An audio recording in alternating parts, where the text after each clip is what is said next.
Let's go back to the NFC East. There is a new slogan. Somebody's got to win the NFC East. And last night, the Giants and Eagles, they were alternating between who wanted to win this and who didn't want to win this. You had great plays, boneheaded mistakes, and it felt like every drive was an adventure. And somehow Philly came out on top 22-21. Giants were up by 11 with less than 5 minutes to go. They couldn't put it away. Carson Wentz found a way, a beautiful touchdown pass. Boston Scott in the end zone. I still have a hard time with the name Boston Scott. It's a cool name. I know, but it's not a football name. It's, be like a character in Trading Places with Eddie Murphy. Boston Scott Jr. the Third. Come in here. Yes, Paul. Was it the lead singer AC/DC who died, Bon Scott? Bon Scott.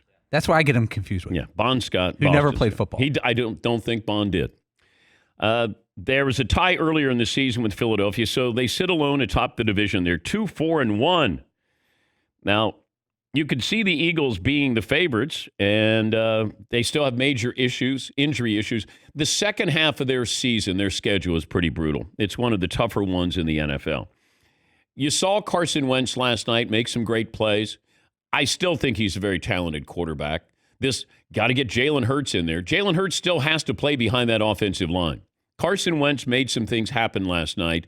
He made things happen with his legs. He still holds onto the ball too long at times. He plays hero ball. He's trying to make a play instead of just throwing it away. But the Eagles can take 10 days off. I don't know how much healthier they're going to get.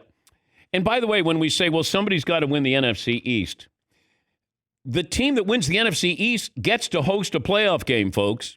So as much as you say, well, NFC East, discount them. As we sit here right now, or stand here, or you're driving or walking or whatever you're doing, I wouldn't be surprised if the NFC East, whoever is the winner, wins the opening round playoff game. Because I don't know who feels unbeatable in the NFC right now. And you might have a situation where the Buccaneers win 10 or 11 games and they finish second to the Saints, and they would be the 5 seed. They'd have to go to Dallas or Philadelphia. It's crazy.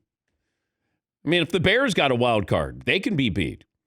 So as much as we want to discount the NFC East because it's bad football right now or bad records, by the time we roll around to week 16, week 17, we get ready for a playoff game, these teams or the team that wins might look a whole lot different. If Dallas gets everybody back on defense and you still have a formidable offense, then Dallas will be a dangerous team.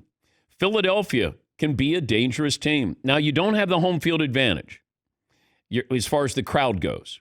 And Philadelphia would be a great home field advantage.